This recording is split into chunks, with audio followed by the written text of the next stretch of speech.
she wake up, cut the radio on. So the radio is on about 15 hours a day in her house. You know what I mean? So it's just like until it's time for go to bed, we listen to music. So it was like in my body unknowingly. And that's where it come from. Because really, I was a sports guy in school. You know what I mean? I come up a three-sport athlete: baseball, football, basketball, up to the age I was 15. And then I went to college for basketball. You know what I mean? And I was in Kansas, and I had a roommate, Jamar Gaither. He used to rig up his equipment in the room, and we would be rapping over demos. But I never took that seriously. But music was always with me. Like we used to do it in class. My brother took us. Like he begged my mom to let me be a rapper. I was like a rapper, at like 13, 14. Like we was supposed to be on the soundtrack, stuff like that. So I've just been around it forever, but it just evolved into the go-go side. I don't know how much I'm supposed to talk. You know what I'm saying? But it's you tell me when to stop. You know what I'm saying? It's just like it's a lot. Like it was in me. So that was just the first question. Gotcha. My bad. Sorry. I think we went out for 1 second. There was some kind of an issue with connecting with YouTube there for a second. Sorry about that. Oh, Um, okay. so um, so you say your brother played in the band. You woke up to Chuck every Yeah, I morning. woke up to go-go every day. Like that's my brother. I got a brother. One of my brothers a pastor. He 9 years older than me. My other brother was a little older, but he was in the go-go band. Like, the go-go bands used to practice in my basement. Mighty Groups practice in my basement sometimes. So it's like they woke up. That was the sound of the 80s. You know what I'm saying? Right. The 80s and 90s. So it's like that's what I heard. I woke up to. Well, you don't really come to boogie. You know what I'm saying? It's just like that's how I went to school. That's what So I got dressed to. how old were you when you were like, this is this is something that I feel like I really want to be a part of, not just like this is like the cool music. And were you You talking aware at about? the time that it was like indigenous to DC, or did you just not know the difference? I mean, I knew it was go-go. I just knew it was music. It was DC. This our music. And they used to have the bands. Like I'm from the Marshall Heights section, Benning Road, Southeast. So they used to have the bands around Benning Park. Like that's my introduction to go-go as far as shows wise, because they would Mhm. bring I don't know if it was a showmobile back then, but my brother would take me around there. You know what I mean? Like my mother didn't know I was at a lot of the things my brother took me to, but that's how I was around the music. Like a lot of the go-go's like Stadium Armory. You know what I mean? Like Mhm. seeing bugs on top of those speakers and and backyard, like those even inside and outside. Like it was just like I was around the music. It was in my era, but I was a sports guy. You know what I mean? So I didn't know that I really wanted to be a part of it. I chose music after my hoop dreams. I mean, like I So made, you were a basketball player. You thought you were going to the NBA, or yeah, like I was a three-sport athlete. Like my last baseball game, like with all due respect, was a championship game, and I said, hey, I ain't doing that no more. My last football game was a championship game, and I said, hey, ain't doing that no more. I'm focused on basketball. I wanted to be Allen Iverson. See, I got my G Town, my blue, and my, you know what I'm saying? I I wanted to see. be AI. Rest in peace, John Thompson. I used to tape all his games. I was a hooper. You know what I'm saying? Like I was a So basketball what? guy. So So what crushed that dream? You got injured, or you just what? no, it really it was like how do I say it? Like we come up with coaches, but it was like the way there was no a whole bunch of AAU and stuff like that for us. So oh, knucklehead. You know what I mean? Like it was I wasn't a knucklehead. I know better, but it was just like I ended up having to go to junior college. I was supposed to go to Miami University, but I didn't have the grades. So it's just like I would have a 3.5 when I needed the grades. Like in DC public schools, you need the grades from September to December. After that, we just would not go to school. We would go play for money at Watts, or you know what I'm saying, be doing stuff we ain't supposed to do. My mother might see this, so I ain't gonna say too much. Yeah, but it was just like we would. So it was just like I, when it came time, like I graduated high school with a 1.9 grade average, but I would have like a 3.5 or something in the beginning of the when I needed the grades. After that, it was just I was getting by, so I ended up having to go to JUCO. and I went to Kansas. Like two of my roommates in college, because I lived off campus, like Lee Nailon, he went on to play for the Charlotte Hornets. Stephen Jackson, you know what I'm saying? Rest in peace, George Floyd, the one that spearheaded that. He went to my JUCO. Wow. Yasir Roseman, that's a coach now at Alabama. Like we had a bunch of red shirts that could beat an NCAA team. And it was just like I ended up in Kansas. But that's when my love for music came back after the childhood dreams. And then once I kind of got in a little trouble out in school and I All right, came home. wait a minute. I want to interrupt for a second. So you went to school in Kansas, and then, Yeah, I went to junior college in Kansas. okay, and then so you're in Kansas, and are you do because it's been sort of a recurring theme. It happened to me. It happened to a lot of other people. You know, Cam from Black Alley, other people that went out of state to school, Right. and they were playing go-go, and people that were from other places were like, what the hell is this? And by the time it's over, you know, by the time school's over or you start separating from those people, they start asking about, hey, how can I get the go-go, or where, you know, where do I get it from, or, you know, still just Nah, remember. that ain't my story. Like That ain't really, happen with you. Okay. nah, that Well, wasn't it. It was like, I mean, we had the butt. This was '96, so we had the butt and maybe a couple. But what's crazy, we used to go. I wasn't far from Wichita, Kansas. So the military bases and stuff like that, that's where we had to go to sneak to party. And got they like DJ Cool was the go-go. Like the water dance, DJ Cool, that was go-go in that's Kansas. flex. The water dance is flex. Let me So clear my throat. let me clear my throat. The Yeah, water dance, yeah, those joints, that was the go-go in Kansas. gotcha, So they didn't you couldn't tell them it wasn't no band, it was just that beat.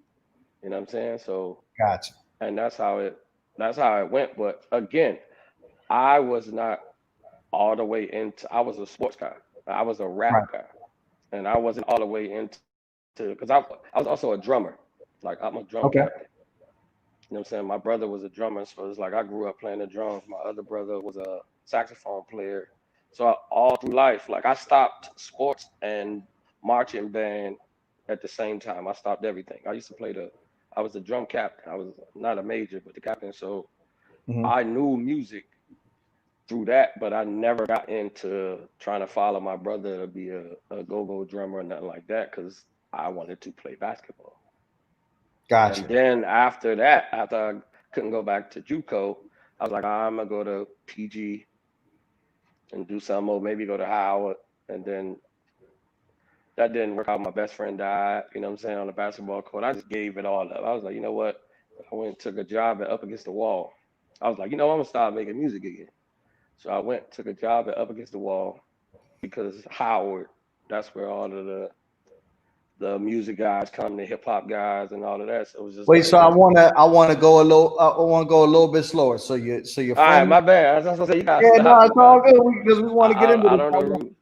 I'm trying. I try to get to what the motivations of people to do this is. You know what I'm saying? Because if you really like step out and take the 10,000 foot view of go-go, like it's not really like a sound life decision to be a part of this, but we all still do it regardless. And so I'm trying to get to what the motivation is from it. So you're I in got it. Kansas, your friend passes away. This was in Kansas that your friend passed away on the court, or That's this was how I got into music in general. Like it was just right. like I was doing things I had no business doing in the street, and it was just like, you know what, I'm going into music. I got into music before I got Right. into So go-go. music. So not necessarily go-go. You just wanted to get Yeah, into I music got I got into music before I as a got hip into as go-go. and what was your first entree into getting into music aside from playing the drums and being the drum captain? Like you decide so you started working up against the wall. You did that No, I because of was in a rap group at age 13, 14. We were on okay. about to be on a soundtrack and stuff like that. And like you know what? This was crazy. Shout out to the OG Jerry Vines. Like Jerry Vines, who manages Raheem, he used to Yep. manage Raheem, Genuine, and all. He had when I was 13, 14, we had a rap group in school. Then Jerry used to mess with one of my boys that was in the group sister. So he Hmm. got us, but it was just like that was back when jukebox, like illegal, and all of those. It was like everybody was going at crisscross and starting getting a little Yep. more rugged. And my Yeah. mother like, man, you ain't doing that. So I got kind of like kicked out of my own rap group. You know what I'm saying? Because Okay. I couldn't rap that kind of content. You know what I'm saying? I come from the church, but Right. you know what I'm saying? He saw it in us back then, and that's when I started. And then my brother, he had friends that was in the music. Like when he did seeing his show, my brother Tom, rest in peace, Tom. He performed at the Black Family Reunion. That's what they used to do on the mall. Yep. I remember. And seeing my brother perform in that tent, it was just one of the tents, but seeing him, I was like, this is what I want to do. So that's really how to rewind. That's how I got into it. I used to rap Okay. all poetry once I found his poetry books and stuff like that. You know what I mean? That's how I got into it.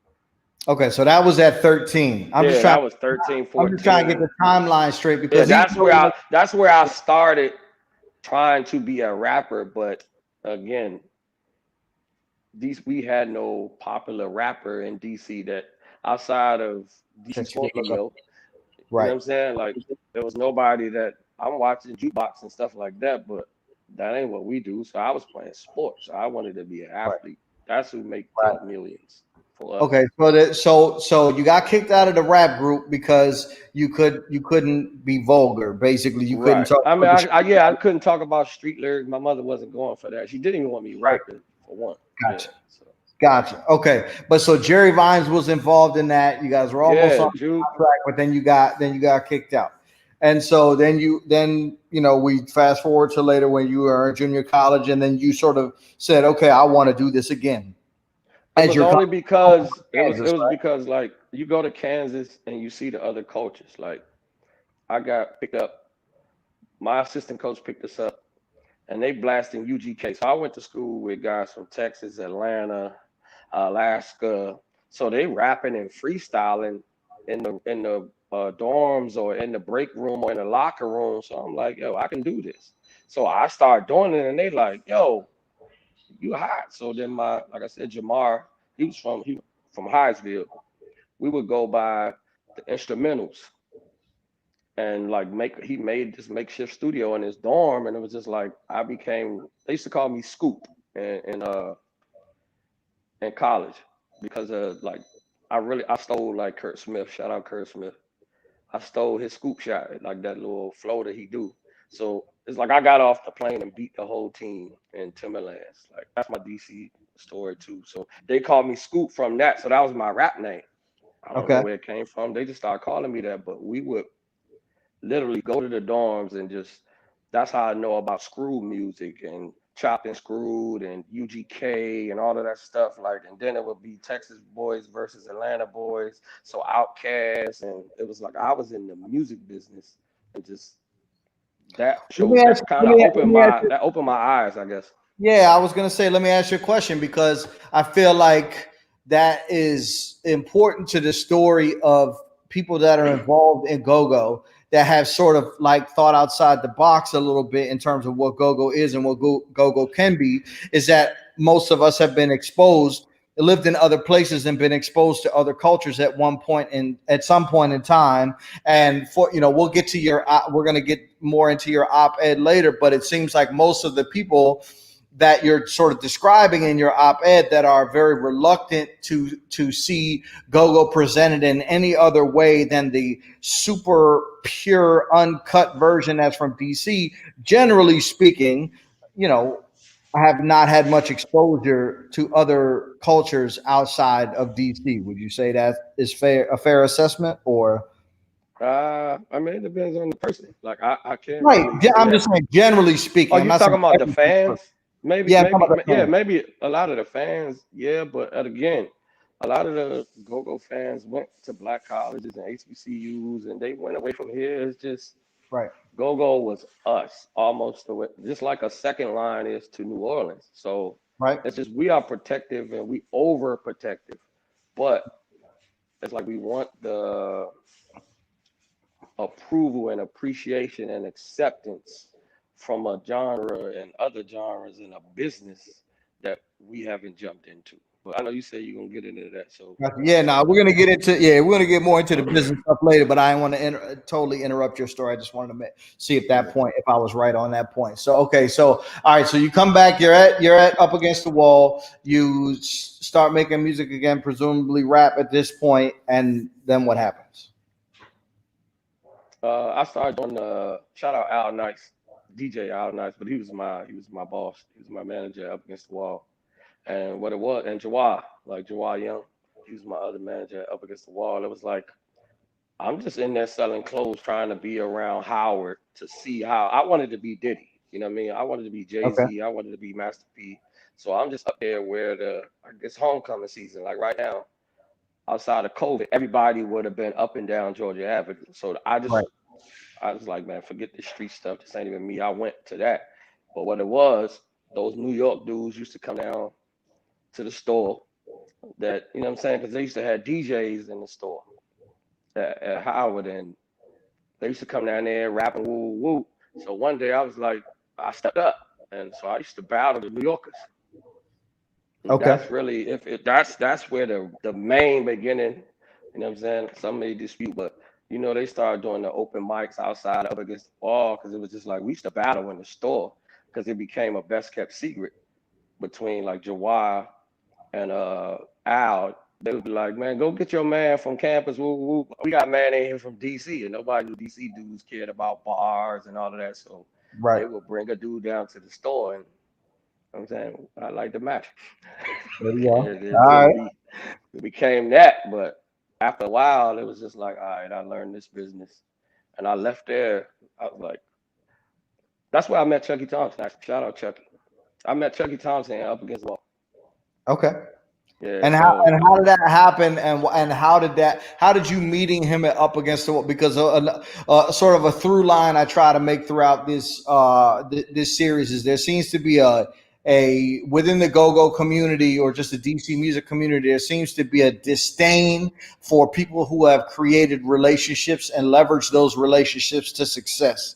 And one of the things that I've noticed from not just the music industry but just business in general is that is how business is done, is through relationships. So it's not necessarily a bad thing. Instead of saying, oh well, he only did this because he knew this person, then you should say, well, okay, how do I make a relationship with this person that's mutually beneficial to both of us? So how did you go from just meeting Chucky Thompson? For anybody that's watching that may not know who Chucky Thompson is, shame on you, first of all. But second of all, he's one of the greatest producers out of DC of all time. He used to play convos for Chuck Brown. He produced a lot of stuff for Biggie, Mary J. Blige, My Life album, many Chuck Brown songs, Let Us See, the list goes on and on and on. I'm going to have him on the show sometime too to talk about all his stuff. But how did you take like a chance meeting at a store and develop that into to a relationship?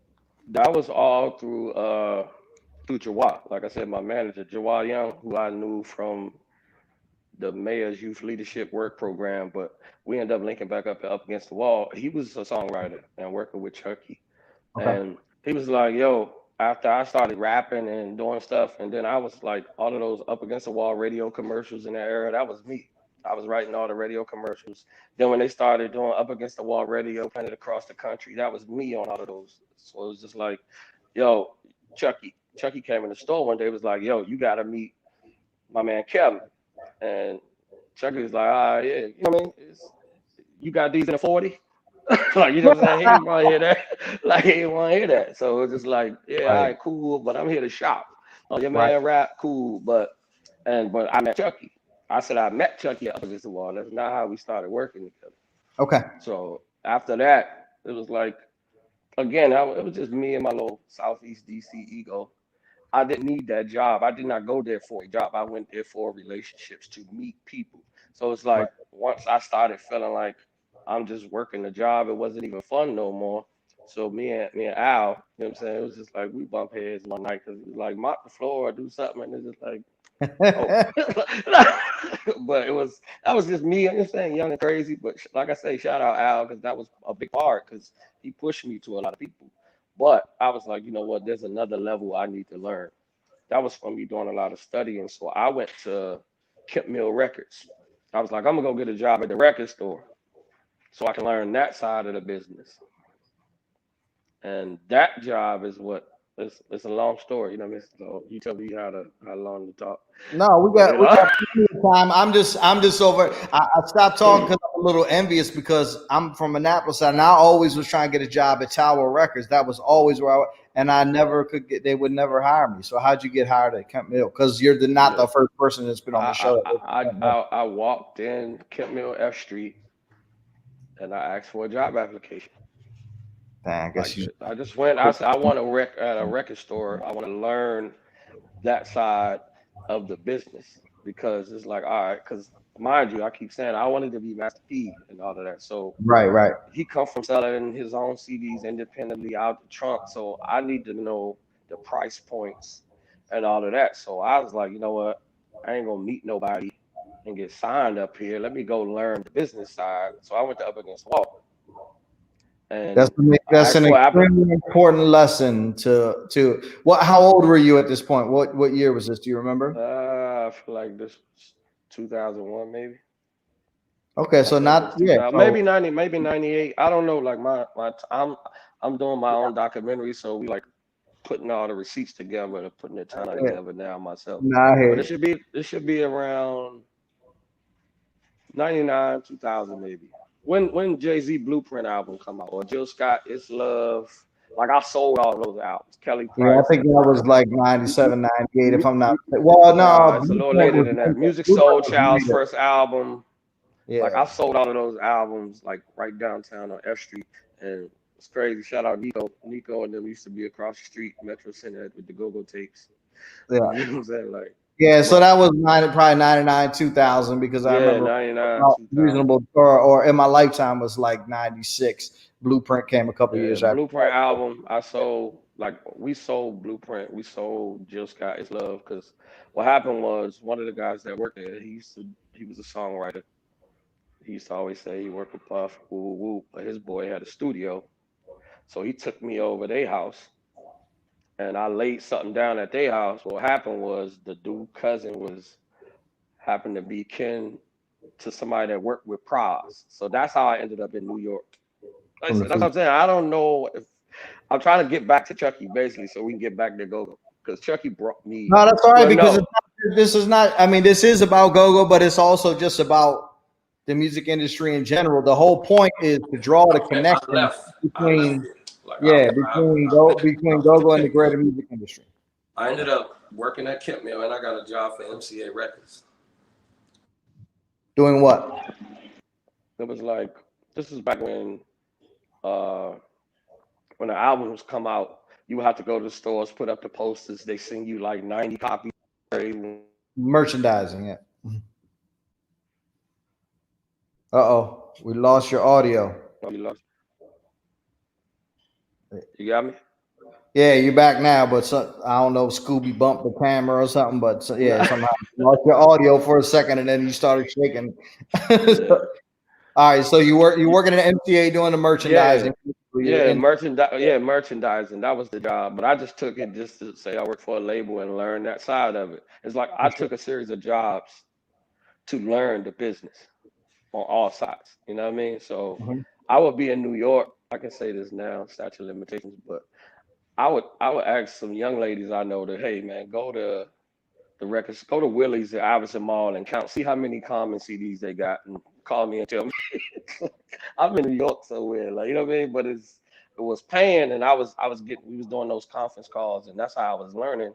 But we ended up doing a little remix with Prize, and then we ended up writing for this kid just because he heard a verse I had spit in my coworker's studio. And that kid was one of the kids. Michael, remember Michael Bivins had those kids at the ABC? Yep. And he had, what was it, Magnificent Seven? So it was Mhm. like one of those kids went solo. So I was writing for him.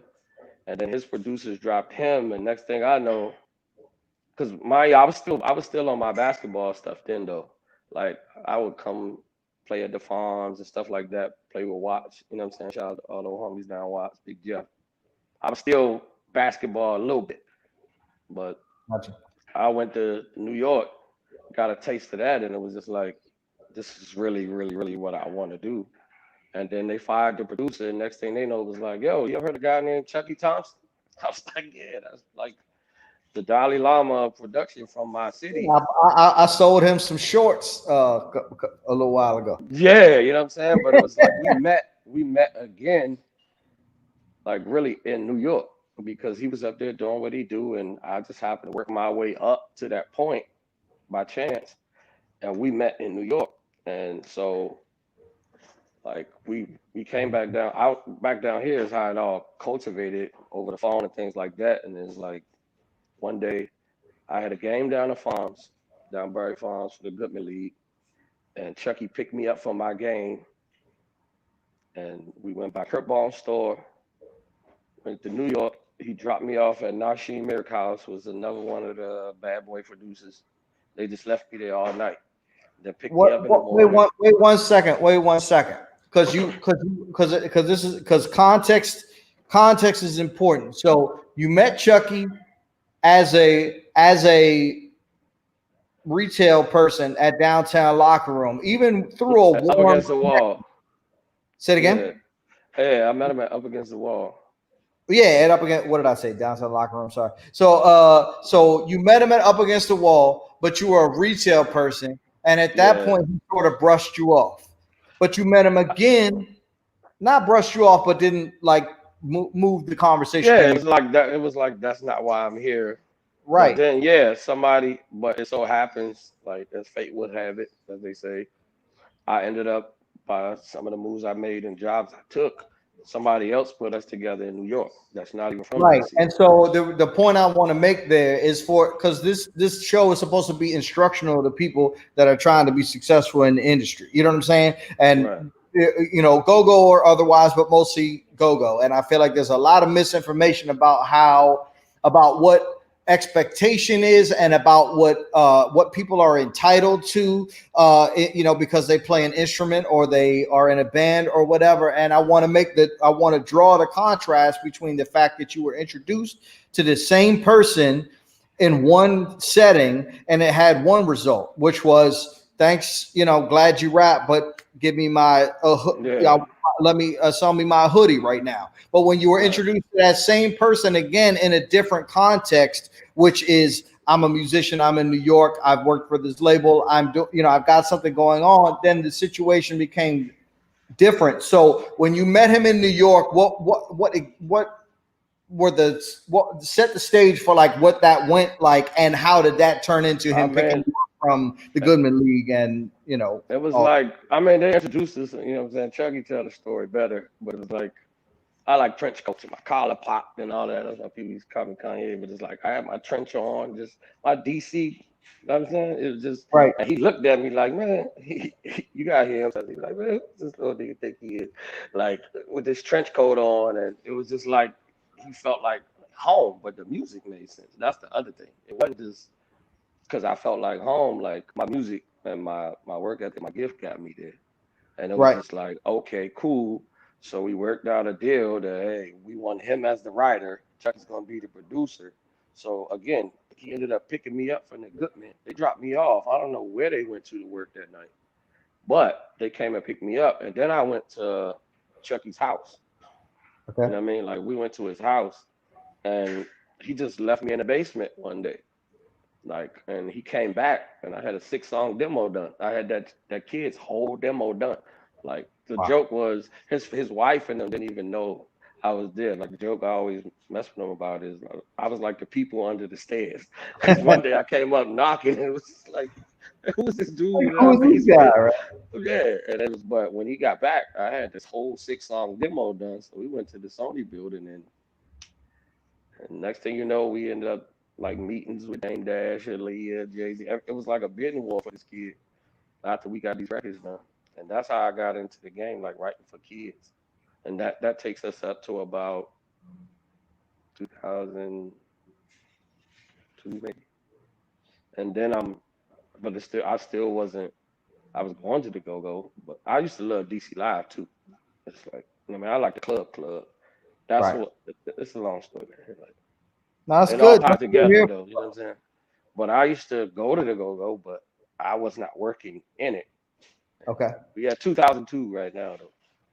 Okay. Meeting All right. meeting Chucky So in New York doing that demo. That's where we at. We at O2. okay. So we're at O2. So you do the demo for the kid. At this point, as there's this bidding war for this kid, what's going through your mind of what, like, you think you're about to be a millionaire right now? Like you're about to Yeah, be Diddy, cause you're about like the people like again I like rap. I like Jay-Z. I like so to, I'm literally we was recording this kid's demo and baseline at the same time Kanye was recording College Dropout. Jay-Z was recording all of those albums. We were in the Mhm. other room. Right? Beanie was recording all like they used to walk in our sessions. Like Dame Dash and Aaliyah walked in our session. So it was like we was in that building. So yeah, I thought like Mama, I'm about to do it. You know what I'm saying? Like I Mhm. feel like I made all the right decisions, was in the right place, but So what happened? we industry rule number 4080. That's what happened. I got you. Like, you know what Record I'm company saying? people on the Like street. You tell anybody that industry doesn't rule know the number rest of that line. 4080. Yeah. So it just the game happened. It was just we had a bit more, we got a deal. This didn't work, that didn't work, and this is why. Boom, boom, boom. So Well, I got specifically, with as much as you can disclose without, incriminating anyone, what exactly happened? Because there's a again, the purpose of this show is to shed some light on how the real music industry works for people in go-go who seem to have this fantasized version of how it really works. And they think that I'm just supposed to crank and somebody's supposed to come and push a button and make me famous, and then that's all it uh, is. So, and obviously, you and I both know that that's not the case. And so, but that's the legend that's been circulating around this community for the last 30, 40 years. And I feel like it has a lot to do with the fact of why we're not any further. So I'm trying to illuminate some of these situations, because you and I have both known, a million people that are just about to get a deal, or they're just about to sign to this label, or they're going to sign, or they did sign with this label, but then they got dropped, or they got shelved, or they got this, or they got that. And so what I'm trying to do is trying to, throughout this series of interviews, create some type of clarity for people that may be trying to do more with their career, to understand what those pitfalls and what those traps are. You know what I so mean? let me tell you, this was my first lesson. Simple. I did not have my business in order. Okay. What does that It, mean? I did not have my. I don't even know what happened. I was just happy to be there. They told me I was gonna make this, and I didn't. And then they got the deal and all of that supposedly, but it was just like I was just a little DC dude up there writing the songs. I ain't no lawyer, none of that, and it wasn't nothing on Chucky's end. It was just it was higher than me. So when the deal fell through, I did not have my stuff in order, and it wasn't nobody's job to teach me because it was like a self education for me. That's why I tell people I went to college, but I went to Up Against the Wall. I went to Kent Mill. You know what I'm saying? I learned it that way, but I did not learn. Wendy Day, the lady on the Internet Rap Coalition, I used to Uh-huh. read a lot of her articles, but I did not know because we had no teachers from that level of music. You know what I'm saying? So it's just like that was my willy nilly, not knowing what I'm doing. It's songs I didn't get credit for that was major, but I didn't know. It was only a couple, but that's what happened. I literally can't tell you why that deal fell through because I was not that high up the food chain. I was just a writer. You feel me? Got So it's just like all I know. They say the situation fell through. I learned from that situation, and it's like I learned and I gained more. But the music was quality enough that that situation fell through. I came home, and that's when I kind of like started just like trying to figure it out, doing more. I used to do cabarets and all of that when I was 19, 20, 21. You know what I'm saying? As far as like I still had that hustle, but again, the music, New York made me hungry. So I was like, I gotta do something. Oh, we lost your audio again. But in that time that was happening, Chucky called me again. Was like, "Yo, we got this Benzino situation, and his son rap, and Big Pun's son rap, and they like some of these same songs. So we going over there with them. This at the time Benzino on the source. So now we in about '03. oh 04, you know what I mean? And it just I'm closer to go-go now. You know what I'm saying? Because that situation, I came back home, built the studio, but my man I grew up with, Omar, from the founder of Black Alley. Hmm. Like I brought him, he had the party scene and stuff at Morgan.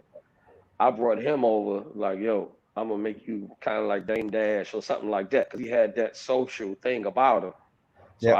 I would bring him up my studio. He would bring me artists, and he was doing his parties, and that's how I got to see Listen, like with Yanni and Scooby and them, because Omar would do these parties at Newton White Mansion and stuff like that, where I'm just doing regular cabarets as hood. They was doing Lennon on the Lawns and all them little parties, but they would have bands like Listen before anybody ever saw them. So it's like Yep. we all working together, and that's how I got into the live music side of it. Because everything before that was DJ. Before 2013, I was doing only DJ. I love go-go as a customer, but I wasn't working with it. And 2003 is where it started, and the first go-go song I ever wrote was Sunshine.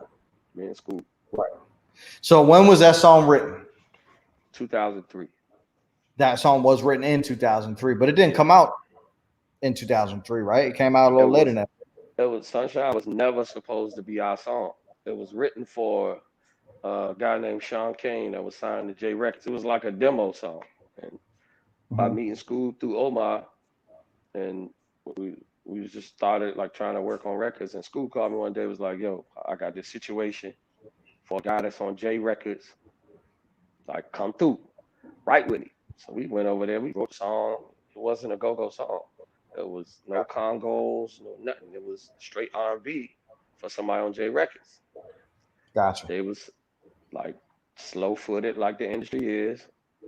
So we started doing covers on Thursdays with Listen. So the band just started playing it.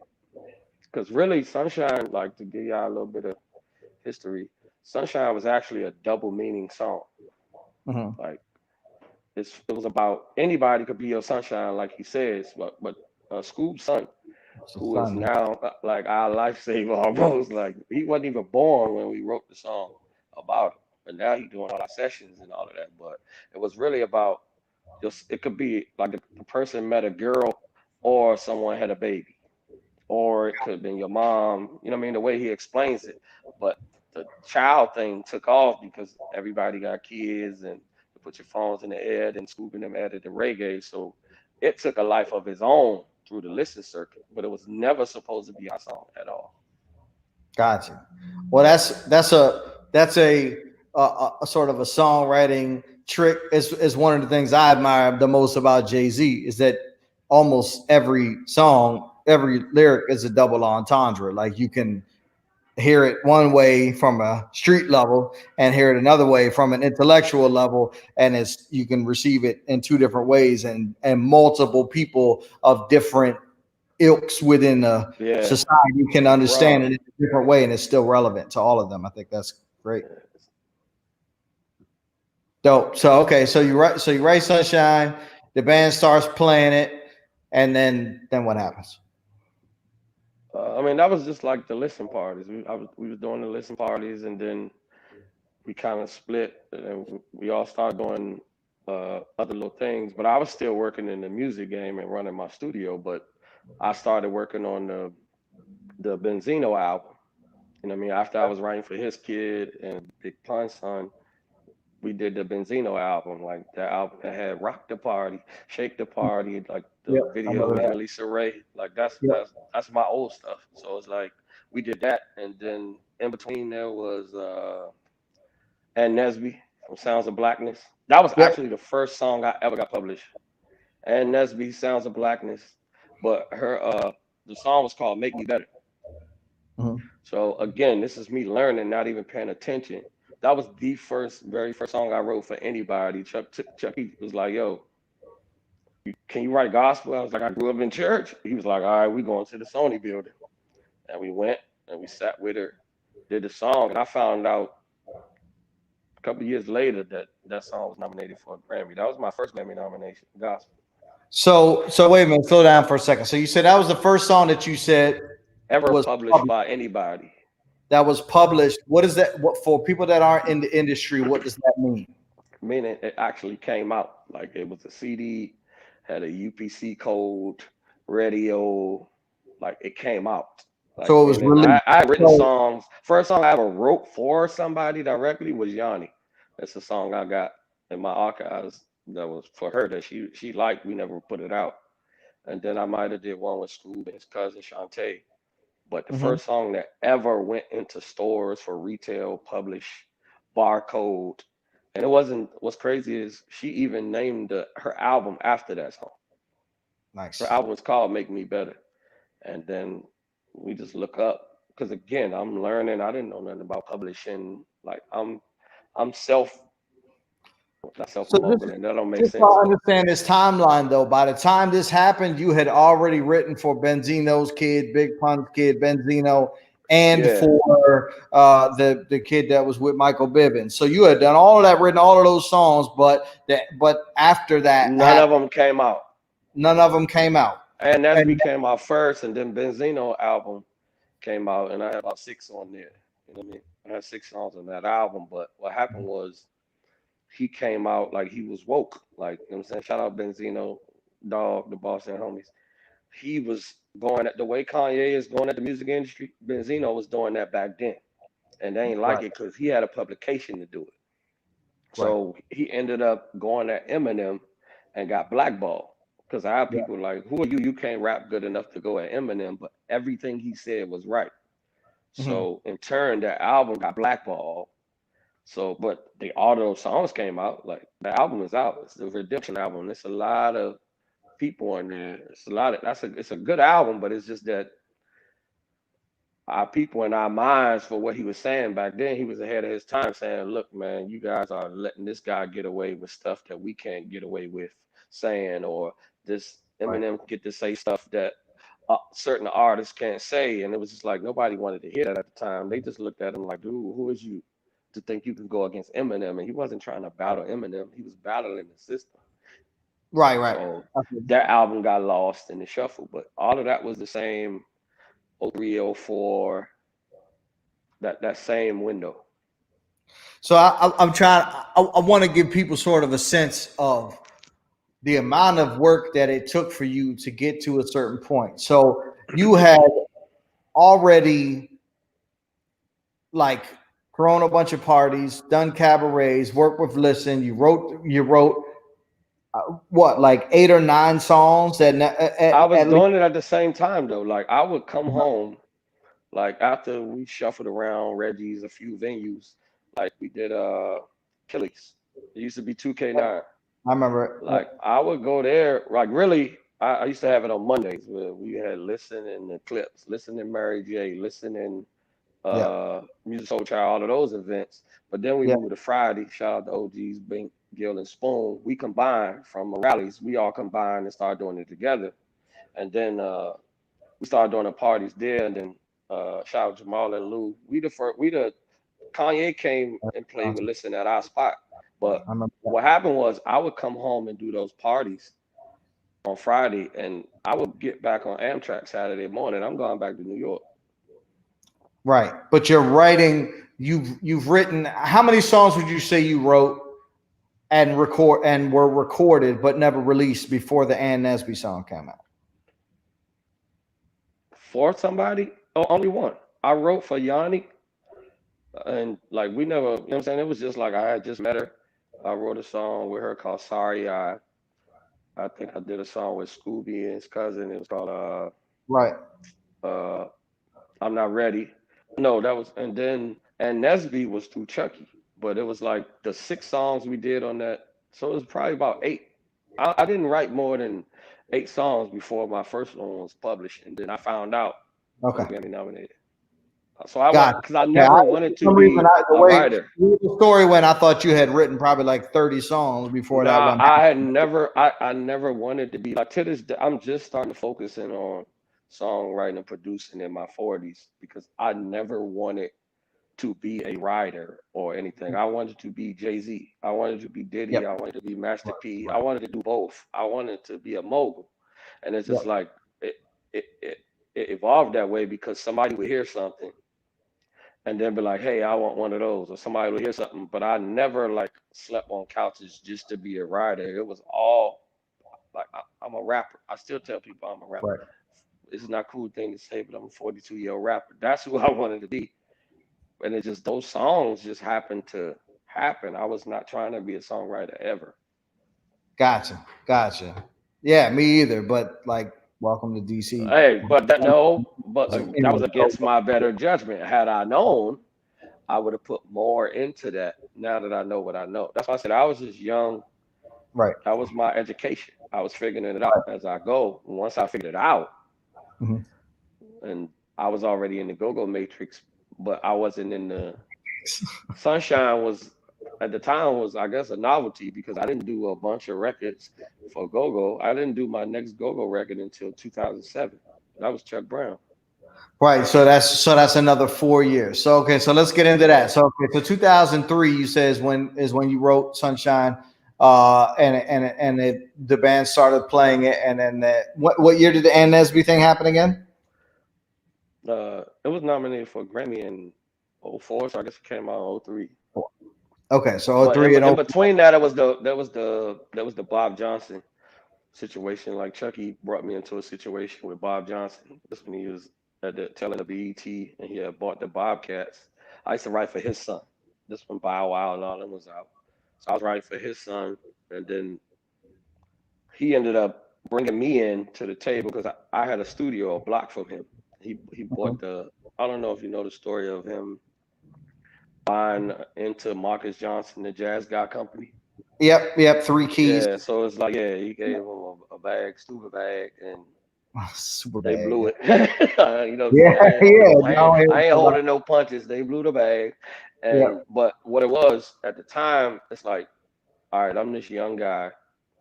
I got the source with Benzino on one side, and I got Bob Johnson on one side. So Bob, like, yo, he was basically like, here, I'm gonna make you Diddy, but it wasn't his company. You know what I'm saying? Like he bought into a fraction of somebody else's company.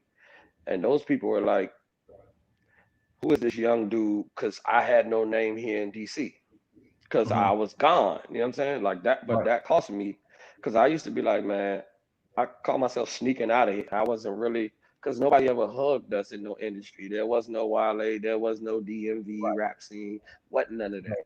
So it's Right. like, I was like, man, I'm going to sneak out of here kind of. And I did, but it cost me because when my meeting was here, they was like, yo, if I ask DJ CeeLo, who is Uno, what are you gonna say? Right. And this was at Well, the wait. meeting. When did the change from Scoop to Uno happen, and how did Uno happen? That come from me throwing cabarets. Like Okay. we started it was too hot entertainment with my homies, and it was just like then when I started doing events by myself, it was like Uno, but really the name comes from it was a joke from this man that used to live with my grandma, like the blackest one. And that's how I used to flip it. So I just took that and put Uno Entertainment on the flyer one time. So, and then I put Boss behind it because that was our style. Uno Got Boss instead of Hugo. And but now right. there's some dude out here calling himself that, so I don't even call myself that no more. We'll call himself Uno Boss. Yeah, like it's like Oh, how for that real? happened. Well, I still have you. You're still in my phone as Uno Boss. So. And I mean and really it's so much. I stopped using it. But at the end of the day, I'm gonna make music until I drop dead. So I don't want to be 65 when people call me Uno Ball. So it's just like I started going by my government name, the name, and because Right. really nobody could find my work. That's the thing. Uno Boss is never in the credits. It's always K. Period Oh, Blackman. So gotcha. it's just like let me stop hiding, so they can find Right. me. You know what I mean? Gotcha. So that was a So, lot of thought went into that. You know what I mean? okay, so 2003 did 2004 gets nominated for a Grammy, and then the Bob Johnson thing happens, and he's Bob Johnson. For anybody that doesn't know, was the founder and owner of BET, or I'm not sure if he still is the owner, but he was at the time, and so he had invested in somebody else's company, But he right? wanted it was a jazz label, and he was like he believed enough in my talent working with his son So that he this wanted was to. Three Keys that you're talking about. Yeah, I mean, I ain't dropping no Oh, okay. names. You know what I'm saying? My lawyer don't cost that much. I ain't gonna say too much on your platform, but yeah, three No, that's keys. all. No, Maryland I Mary just J, wasn't three sure. I keys. wasn't sure if that was the company or if there was another company that he Yeah, had. that was it. Like he Okay, bought so he them. invested in this company. Yeah, I remember Yeah, there was a he big bought them two about it. floors, $1 million everything, and my Yep. studio was a block from theirs. Yep. Yeah, so it was just Okay, like and so he brings you in as part of this company, and you got no, Benzino. no, no, Or no, no? no, no. It was he was like, hey, I would like you to meet Marcus because he Okay. has a jazz label, but you know what I mean? Like Jazz ain't never sold 20 million records with one artist. So Bob was a smart businessman. So he was Right. like, well, not say Bob, Mr. Johnson, Mhm. respectfully. He was he was like, hey, you got this and you're working on that and you're doing this. Put a package together. Let's see what we can do. So I put a package together. We had the lawyers and do all of that. And Omar went with me to the table. My guy Ellie, he's the New York club promoter. Now he like part owner of One Oak clubs in Vegas.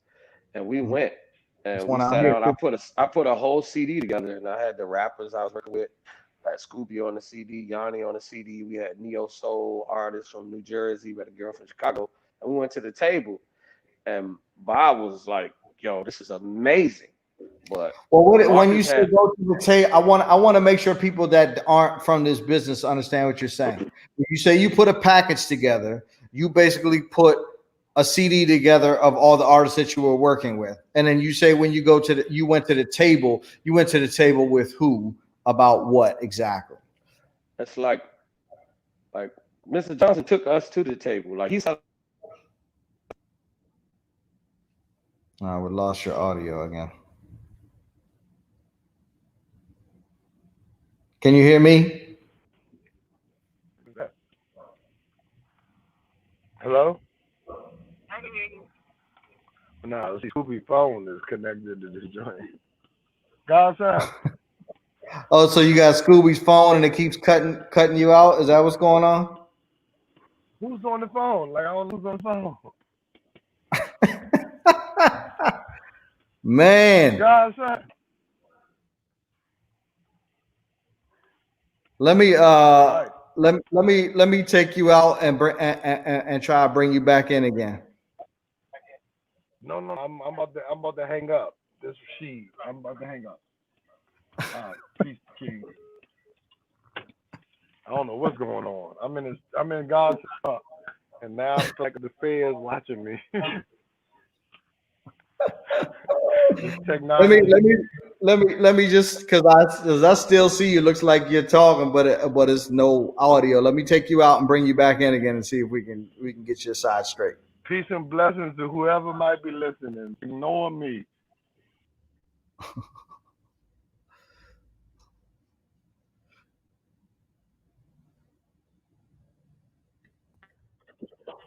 that. So he's kept it real with me. It was like, hey, it wasn't my call to make. It was their call. And what I do remember, and I always bring this up, is when I walked out in the Uno, hallway, can you hear me? his Uno, driver was like, Uno. young boy, Oh I man, saw what they tried to what is do to going you in on? there. Keep going. I'll never forget that. Because it was like they literally just like was trying to make me look like I'm some young, lofty guy. It's like I'm sitting with the billionaire. And you know what I mean? That's my book, it's my story. You know what I'm saying? This is the first time I'm ever saying this publicly. Can But you that's can you that's can why you I can got a you story. Uno? Can you hear me? Can you hear me? I can't. Okay. Yeah, I don't know. Something's going on with the audio on your side. You got people calling in on the phone. I I think can't hear. Scooby is trying to sabotage your interview. Go ahead. Huh? Just talking to the phone. Can you hear me? My bad. I can hear you now. Scooby somehow has his phone connected to the computer or something, and he's getting phone calls coming through the audio and all type shit. I don't know what he's doing over there. He's trying to sabotage your interview or something. Nah, this is my man. This is Scooby, my Scooby dog. want his interview Man. to be better than yours. So, turn, it up, please. Man, guess what? That's why listen, I ain't gonna get no haircut or nothing. They're gonna learn like this is who we are. We all a work in progress. Hey, I can dig it. I can dig it. Okay, I so won't we're take camera. It ain't about nothing. But this my yeah, guy. so yeah, it's probably better because you yeah. So okay, so And you I'll close my laptop because I probably ain't doing enough eye contact. People gonna let me know about that. But I'm here. I'm locking with you like this. We live. all right? That's what's up. So How many more so minutes I got left on my phone? 'Cause I know. Right now we what? Oh right. four, oh So, seven. but you can hear me okay right now? Yeah, I got you right now. Okay, and everybody else can hear Uno, right? That's watching. Okay, Ricky Angles, you know Ricky from Huckabucks from an XO band. He wanted to chime in and say that 40-year-old rappers are cool. That's because he's a 40-year-old rapper, so he wants to, come to your defense. Absolutely. I say that on purpose, but really, it's like nobody ever told Kenny Rogers to sit down somewhere. For sure. Nobody ever tell any other people to just sit down somewhere. Like the hip hop generation is the only people that think you can get too old to be talented. Well, You I know think what I'm saying? It's just like I'm here. I stand on changing that, but it really already happened because I'll make sure I remind everybody that Chuck Brown made Bustin' Loose when he was 41 years old. Yep. So I'm 42 in a pandemic, so I ain't too far behind. You know what I'm saying? And he ain't had no Right. I And can it's dig just it. like Okay. he did what he loved for 35 or so more years. He got his Grammy nomination at 75. And that's just like, that's my business model. I don't know what business model other people are using, but I'm going to follow the guy who I saw do it. Like everybody got the answers. Who got the test results? That's what I always say. For sure. Yeah, no, absolutely, 100%. So because we lost your audio for a minute, it sounds like you kind of went out when you were talking about going to the table with Bob Johnson, and we came in at the tail end of it, and it sounded like it was real important. So I hate to do this to you, but can you start back at where you put the CD together with Scooby and Yanni and everybody on it? You went to the table with Bob Johnson and you were talking about who you were what table you were at and what you were discussing, and then we sort of lost you. Can you Yeah, it was like my story? studio was a block from here, so they had the building, and I just put a CD together. He was like, "Yo, put something together, and we can see what we can do." And I went with my people in New York and the producers we was working with up there, and we put a whole package together. Like I took a label. I didn't just take a demo. I took a label. We had every kind of artist, you know what I'm saying? Like, on my documentary, I'm gonna play some of that music.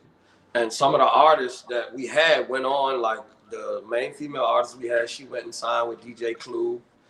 The producers we had, I don't know if you're familiar with Jay Sean. He's a big pop artist and world artist now. Like, these are all people I had in my package. Okay. And verbally, I can say it, but when I show it visually, the people that I took to the table, and Bob was like, we didn't even get through the whole CD. And he was like, yo, like, what do you need? And again, there was only about it was like 12 artists. And all I asked for was 750,000. You know what I mean? For that many artists, because I knew from reading and doing my studies, learning that you don't get nothing until you make the money back anyway. You know what I'm saying? Yep. So I'm like, man, this is my dream. I got my good man over here at the source. I got my good man, Chucky Thompson. And I got the first Black billionaire, BET. All I need is some bus fare. If I got this far, like just so Right. for 750. And he kind of looked at it like, man, that ain't nothing for this music you got here. But it was not his company. He was a minority owner, and it was just like he had so many businesses, he couldn't get in court in the bureaucracy of just fighting for me. So the other people were like, yo, who are you? Because I had no name. I was not Uno from the club, or Uno from that wrote for Chuck Brown, and Uno that did this for RE at the time. I was in New York working. I had no name here. You know what I'm saying? Right. On purpose, because I was gone. And it cost me. There was no DMV rap scene, none of that. But that's what cost me that deal, because I had no visibility. That's why I joke like, hey, I'm the ghost. And the reason I'm doing interviews like this and finally telling my story is I ain't gonna make that same mistake again, because I feel like there's another $1 billion table on the way. I left my wallet. Gotcha. Okay. So that was in what, 2004, 2005? That was 04. Like that meeting was '04, and I waited and waited a year to even hear back from them. But I would still do work with like, you know what I'm saying? I was still doing side work and stuff with Bob Johnson. We still had a relationship. But he told me, like, hey, it wasn't my call. I invested in their company. So it's not my call. And I had to take that respectfully. But I went into like a ridiculous depression. You know what I'm saying? And because it was like I worked my way to get to that point. Like I left the streets. I went to Up Against the Wall. I went to Kemp Mill. I felt like I'd done everything right to put me at the table with the first black billionaire. And he's sitting on my side of the table, and there was another guy on the other side that just, I was too young and nobody for him to know that he didn't want to get me, you know what I'm saying? So, and like I said, be your own people. Gotcha. Well, you said we was going, Joe, I ain't gonna stay serious, but that's what it was. It was my own people. But guess what? It was my college. I learned. Right. Yeah. So that's one thing that I think is that I hope is important that everybody takes from is not every situation is going to work out in your favor, but it's like Mambo Sauce didn't work out in my favor at the time, but it taught me a lot of what has put me in a successful position now, and I assume the same thing for you. You know what I mean? So not everything is going to work out the way you want it to, but just take the lesson from it to inform your decision. And honestly, like I'm looking at it and I'm wondering, and I always tell people, like, you know what? I probably would have crashed and burned if they would have gave me that much money at that age. Thing happens for a reason. You know what I'm saying? And it's just like a lot of the records that's like when I see people still loving music, like Sunshine right now, like I put in the article, is 17 years old. Mm-hmm. You know what I'm saying? That song is about to be on national television 17 years later, but it may not exist had we got that. Or a lot of the Chuck Brown records may not exist had we got that. So I feel like for my culture and my people, like you say, everything happened for a reason. And I don't question it anymore, but I went into like a severe depression. But again, Yoda, that's what I call Chucky Thompson, Yoda. My phone rang after like a year and a half, 2 years. My phone rang again. He was like, yo, I'm doing Chuck Brown album. And I was like, I was on my head leaking. You know what I'm saying? I was like, whoa, all right, cool. Who gonna say no to that? Right. And then he sent me 2 beats. And I found me a ride out Albuquerque. I was way in Rockville at the time. This was pre-Uber. So that would be like a $1 Uber ride anyway. But so we went all the way around and I did 2 demos. And again, I was just in survival mode, and next thing I know, I get a call like, yeah, the song on the radio or going to the radio, and that was Chuck Baby and Block Party. Like I dropped those off, like to give, like I said, a little bit of history. Like KK's verse, shout out KK, like my dog. Like crazy her verse, I laid her verse just so it sounds, so they could hear what a rap would sound like. That was one of my best verses for a whole nother song. I just put a verse there. That verse was a comma, and she killed it. And they was like, all right, this the song. And next thing I know, rest is history. Then Block Party and Steve Harvey took to it, and Pops loved it. They finished that album, and then we just went from there. Like, and then like that's so. Let's always say I used to have these like weird, not weird, but like these quick, intimate conversations, like with Chuck. You know what I'm saying? Because I ended up, after the next album, I ended up in a band. Well, I'm way in Rockville, like desolate. Nobody really know, but he used to drive over, and we would have studio in the parking lot. You know what I'm saying? Like, and that's why I like humility and things like that. Like that's why I love. You know what I'm saying? Shout out Chuck Brown Band. Shout out their family. That's how I got into. When I say into go-go, I wrote Sunshine. I got into go-go writing via Chuck Brown. Like when Chucky called me after the Bob Johnson situation, when he was like, yo, I got a situation again, and the rest is history. Then somebody heard one, and somebody heard one. And okay, well, let's use this segue to dive into the topic of your op-ed. So you wrote this, as you are known to do every couple months or so, you write like a mini book on Facebook. And so this particular one, I mean, I always agree with most of your points in them, but this particular one, I felt was extraordinarily poignant at the point in time when, you know, there's sort of a spotlight shining on Gogo at this moment, and I'm always interested in getting at the psychology of why. I mean, there's multiple reasons, but getting at as many of the reasons as possible why Gogo isn't uh, isn't a more internationally known genre on a consistent basis.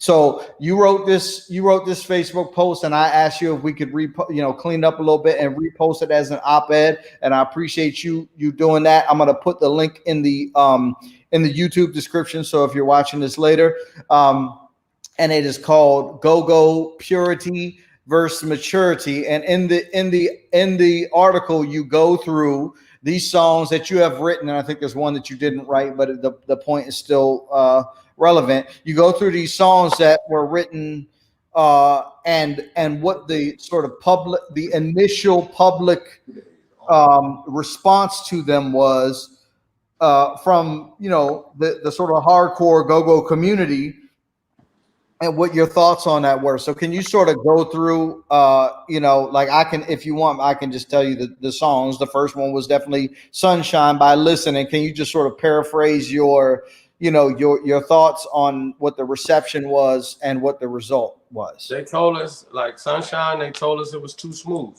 because, again, it was never out. So it's just like all Listen did was cover it.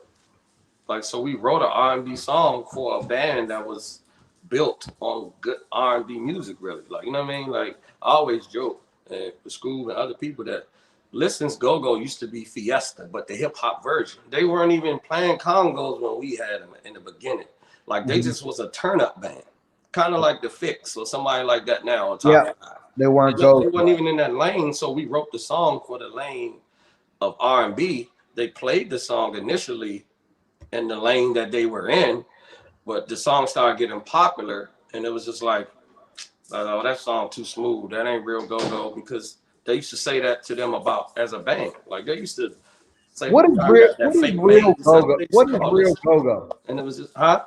What is real go-go? I mean, it's the beat. It's, you know what I'm saying? It's the pocket beat. It's like, really, that's what I'm saying. Like Chuck put the beat in between the top 40 songs. You know what I'm saying? Go-Go basically was a dash or a comma. So it's like telling somebody like to keep going, like Chuck Baby. They said that ain't real go-go. Chucky Thompson played buckets. Chuck Brown took buckets to the show. Junkyard Band started on buckets. Chuck Brown started go-go. How are you going to test like Levi? How are you going to tell Levi he's making jeans wrong? Right. How are you going to tell Bill Gates he's not doing Microsoft right? Where did that mind state come from to be able to think you can do such? It's especially pronounced when you're talking about Chuck Brown, but I think that extends further than Chuck Brown. Like I told the story before of when I was in Vegas. I left solo in 2001 to move to Las Vegas because I didn't want to be in a cover band. Right, Northeast Groovers turned into Solo, and Solo was basically a cover band with a pocket beat under it. And I said, I don't feel like that's what I want to do. I want to do something different. And Dig Dug, who will be on next week and is one of my closest friends, said at the time, well, this is go-go. This is what go-go is. And my response to that was, you're fucking Dig Dug. Go-go is whatever you say it is. And so I think that it even extends beyond Chuck Brown. If Scooby puts out a song where you're playing a pocket beat backwards, you know, you play the low Congo first instead of the high Congo first, and Scooby says it's go-go, then it's go-go. Because Scooby's go-go. It's how far it got entrenched in the culture. You know what I mean? And just like for how long things stayed the same. You know what I mean? Things weren't changed for so long, mostly with the beats. Because at the end of the day, almost every band played the same beats. or that's why a lot of people like it just sounds the same until they learn how to listen to it. If you remember the White Man Can't Jump, they was like, I can hear Jimmy. Can't hear Like Jimmy, a lot of people don't know how to hear Jimmy. Like, you know what I'm saying? They don't even know what they listening to. So a lot of people say it sounds like noise. Yep. Because you don't even know what you're listening to. You're not even understanding the mechanics. When the bass slide, when the 808, nobody has ever listened to the science of it. Right. And it's so loud that they don't bother to listen to the science of it because a lot of people reject new just because. And they're doing the same thing with trap music, with mumble rap, with whatever it is, because we love normal. You know what I'm saying? It's just like we hate to change to anything. And it was the same with rock and roll and everything else. It's like you can't tell the person who popularized something and defined it that they are doing it wrong. You can't tell a person who got the blueprint from that person that defined it that they are doing it wrong. You understand what I'm saying? Well, let me ask you a question because when you talk about other genres of music, say you compare go-go to hip hop, because that's the easiest comparison. So you sort of like if you look at the evolution of go-go versus the evolution of hip hop, there's significantly more periods of change that have happened in hip hop than there are that have happened in go-go. In go-go, you sort of have like the 80s sound, then you have the 90s sound, and then you have Grown and Sexy, which is kind of sort of still the 80s sound, just slightly, a slight variation. And then you have bounce beat, and that's it. But in hip hop, you have like old school. I mean, you could break it into old school hip hop and new school hip hop, but you got multiple different variations of hip hop, from backpacker shit to, the hood to trap to, you know what I'm saying? Like there's, so why does go-go feel like we have to only be? And all of those sounds, what never changed? And all of those sounds of go-go music, what never changed? What's that? Culture. Mm-hmm. Hip-hop culture changed it as it evolved. Meaning the South had their sound, but they also brought their culture. The West had their sound, but they also brought their culture. Our culture pretty much has never changed. We just got older. So we rather listen to the slow version of our same culture. You understand what I'm saying? And it's just like once anybody ever try to take it and move it outside of our culture, that's when it's like, oh nah, that ain't that. You understand what I'm saying? Like that, and that's what the problem is. Like hip hop, like New Yorkers would be like, they didn't like down south rap. They didn't like Master P. They didn't like all of that stuff. But guess what? The evolution and the success of it proved everybody wrong. Because now, God bless them, but New York now sounds like New Orleans. You can't tell where people from no more. Right. You understand what I'm saying? Because why? Like everything shined through over time. Like, you know what I'm saying? People bought it. So it's like, yo, why are we over here forcing this boom bap stuff? But Master P is making $450 million. And how can we keep telling him he ain't this and he ain't that when he created his own lane, and look at him on all of these billboards and TV, and we still signing basic deals because these people in these buildings won't even give us that kind of money, and we right here in New York. Right. Because they showed another culture. So what's like Rolling Sexy? So why is our culture stays the same? Guess what? I can go see Subtle Thoughts in a suit, and then I can go see TCB in that same suit. But I can see the same two people that come from my culture. The culture has not changed. And how do we sell that's what we're doing now is move. That's what the whole hashtag move the culture thing I'm doing. Like it's just like you gotta move culture. Like people buy culture. You go to New Orleans, you get jazz, you get gumbo, but you get culture. It don't feel like here. But they can bring their bands here and assimilate into what we doing with the horns, because why our cultures ain't too far gone, but theirs are more defined. Ours is defined musically, but we split against each other because why? Like culture. Look at Uptown, right? Look how we split ourselves. Every city got hoods and divisions, but it's like, man, oh man, y'all on that southeast, whatever. Or y'all on that what? But guess what? Big G will tell you, Bugs is my dad. You know what I'm saying? Because why? It's the same. That's where he got it from. But how do we translate that down to Kansas. What I have an what idea. do we have? They want our mumbo sauce. They like our food. How do we do it musically when? And that's the other thing about go-go. When I said it used to be a dash in between, it's also a subculture. It's a sub. So our culture is a subculture. So if you ever look at a timeline and bullet points, you got the header, you got the A, then you got A point A. It's like we A point A because we are a subculture of 5 different things. If they make a timeline of music, they can put us with gospel, they can put us with jazz, they can put us with hip hop, because we are point whatever. And that's what makes us great. But at the same time, if somebody comes here and be like, yo, I like this food, or I go to New Orleans, I like this gumbo, I need to go there to get that, but I'm gonna take some of this back with me. Why are you so mad that Snoop want to take some of this mumbo sauce back to Cali? Like, why does that bother you if we season it enough just so his people would at least taste it? Does that make sense? That's all I'm saying. It's like, why you just want us to stay in the wing spots? You want us to stay in the carry out for the rest of our life? What is that gonna do? And then it's like, all right, let's say we stay in the carry out. We in the carry out playing other people chicken. Right. So now you're in a pandemic and you ain't even cooking your own food. So now how you gonna make some money? How you gonna do anything? Because why you ain't got nothing moving? Look at D Nice and all of these streams they've been doing, right? Millions of people. He's playing other people's music. God bless him. Most of our bands ain't got no music for them to play. So that's all I'm saying is, so you gonna get mad at the little people that are trying to create something and move it away. I'm never gonna stand on that. I'm gonna rant about that 8 days a week. So can you hear me? Yeah, I can hear you. Okay, yeah. So that brings me to my next thing, because this is why it's important to have you on right now, and I think that your position in the culture is important, because I think that the number one barrier to, there's a million barriers, but the number one barrier to exporting our culture, in the same way that you talk about Master P exporting his culture within hip hop, is songs.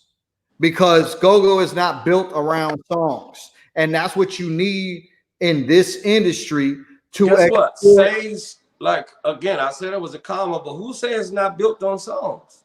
There's a lot of songs. Like Chuck Brown makes songs. Yes, he did what he did live at his shows to keep the people on the dance floor in between the top 40 records, but he had songs.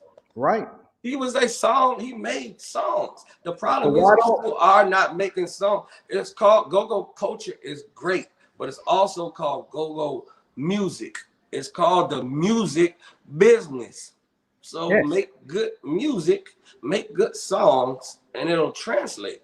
So why do you think that like songwriting and recording is obviously a big part of every other genre of music? Why do you think that songwriting and recording is an afterthought in go-go? And not only why do you think that is, but how can we change that? Because, again, go back to the culture. Just because you was a dope songwriter did not make you cool at the go-go.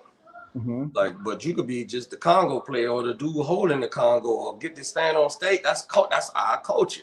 You understand what I'm saying? It was never an emphasis put on that once it got popularized, because that's just not what. That's what I mean by culturally. It moved, but nobody ever said, "Hey," the same way I said I was learning as I go.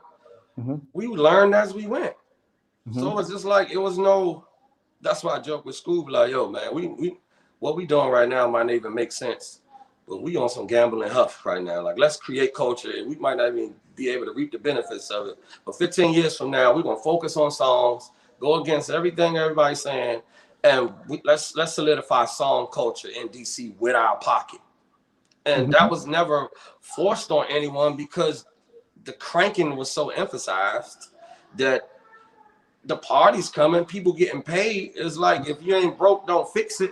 Right. But we want to be in the music business. The music business. We're in the party. We're in the party business. We're not in the music business. We're in the party business. Yeah, that's what I'm saying, because the music business required songs and songs. Like think about what I always say to a lot of bands is You got 10 people in the band. You got 2 keyboard players. You got a bass player.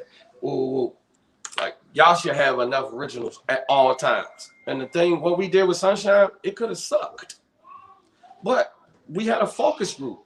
Like what starving artist anywhere around the world can have a focus group where you're making $5,000 to try your new music, and if they don't like it, you can just throw it away. But you made $5,000. The average artist don't have that luxury. Right. So it's just like we scared to make songs because it's, and nobody call their own baby ugly. That's my other joke. It's just like, so anybody gonna look at it and say, hey, that ain't work. Let's go get another one. But you got 10 shows a month. Put out 10 originals a month. See what stick. Right. That's the luxury we have. Other cities do not have that. But other cities know how to make songs. They focus on songs. We got the beat, we got the groove, we got the musicians, but it's the song structure that we miss. And anybody that kind of make a song structure or just structure our groove, like for example, the one that made me do the rant was, it was like, man, that don't sound like RE, the Snoop Dogg Red Essence joint. It is RE. It's Hey Buddy Buddy. Like literally, it's not like we went and replayed Hey Buddy Buddy. That's a sample of Hey Buddy Buddy from the 80s. So how do you tell me that's not RE? Right. Because why? It don't sound like the way we are used to hearing RE culturally. Right. That's why I said, but Gogo can't keep operating in that mind state like the baddest spouse. Like, hey, I ain't gonna treat you like you should, but I don't want nobody else to have it. Right. Like, Exactly. I mean, Snoop wanted that. Snoop wanted our wife. Like, if Gogo was our wife, we married to Gogo. Snoop, like, man, that's a nice wife you got just sitting over there. Right. He came in, you know what I'm saying? And it's just, that's how I go. It's like, but guess what? Why are we mad? Right now in LA, there's somebody could be in a lowrider riding through blasting Red Essence. Why is that a problem? I live in Long Beach. I can tell you I haven't heard it yet. I wanted to, but it hasn't happened yet. I want to. There's definitely Montu told me, shout out Montu, I got his hat on. He told me I rant too early. I should have let my song breathe. He was like, let it breathe. I know it's gonna breathe, but I'm just not letting the mind, I didn't want to let the mindset breathe. Right. That's the problem. We keep letting this mindset breathe. And until we stop this way of thinking, this possessive way of thinking, it's like, we're suffocating our own culture. Well, so let me ask you a more tactical question. Okay. Since you are, at least to my knowledge, the most prolific songwriter, and you're also a producer, and that's two separate things, and I want to get into that. But you're probably the most prolific songwriter in Gogo at this point. So if there's a band or there's somebody listening right now, like I got my man Brooks on here, he works with my production company, he used to play guitar for Reaction. If there's a band, somebody's listening now, and they're like, "Oh, I want to write songs for my band." What are some tips? Like, hopefully, like 3 tips. What can you recommend for a go-go artist or a band? Some tips on how to write better songs, like what to do or what not to do as a go-go artist / band writing a song. I mean, what I say is like what we always say is I try to write captions, especially in this day and age. You know what I'm saying? That's why Drake wins. Mm-hmm. Like, write hashtagable music, write captions, write something that a girl will want to get dressed and look pretty in the mirror and put your lyric under her Instagram picture. You know what I'm saying? Like, just write something cool, but also write something catchy. Like the melody. The other thing I always say is people gonna mess up your words in the shower anyway. So what we do, a lot of homies, they call me the Mumble King. Yep. Because I'll say, but I be and then, okay, who this song for? What did you go through in your life today? I'll write what they went through. I'll detail the song into that melody. But the melody is what they're gonna remember. So if it ain't a catchy melody, what they gonna hold? You're writing almost like TV commercials, the jingles. Mm-hmm. So that's like, right. And again, get your shots up. That's what I would say. Meaning, like, man, if that was a basketball metaphor, meaning you miss 100% of the shots you don't take. So get your shots up. Like, meaning just shoot more, make more, record more. Like, If you record 1,000 songs, right, and only one of them make it, but that one of them change your life, it was a good percentage. But guess what? If you record 10, wait 10 months, and then record 3, wait, what's your percentage? What's your shooting percentage gonna be? Well, that's not only good advice for an individual band or an individual artist, but that's good advice for go-go in general. Like I've told the story a few times of when I joined the recording academy, Tom Goldfogle invited me to a meeting in probably 2007, 2008, maybe. And it was an outreach to the go-go community to join the recording academy, the Grammys. And you talking down at the hotel? Yeah, I think that's what. I was telling Scooby about that. It was so you was there. It was Lil Benny, James Funk. Yep. Like all of them. Yeah, I was just telling Scooby about that yesterday. Yeah, so you probably remember the point in the conversation when we were talking about how can go-go be a genre, a recognized genre, and the Recording Academy and whoever, I forget who it was, the executive director at the time, it might have been Shannon, I can't remember who it was, but said you need to have, it was either 80 or 800. I don't remember which one it was, but I remember either one, we weren't anywhere close to it. You need to have 80 or 800 commercially released songs per year to be considered as a genre. And we're not anywhere close to that. You know what I'm saying? And that's the thing. Just like you just said, get your shots up. Like you can't expect to be treated as a genre. You can't expect to have hit songs if you're not putting out a large volume of work. You know what I mean? But that's what I'm saying. It don't all have to come out. You know what I mean? Meaning commercially released. That's what I got a lot of flack for during that rant, because a lot of people thought I was just being personal about my song. Like I already say, nobody called their own baby ugly. It wasn't about my song. It was about the mindset. Yep. But guess what? You know how many songs I got that have not come out? Now, I ain't talking about back then when I was getting into the game. I'm talking about now. I got droves and droves and droves and CDs. We work.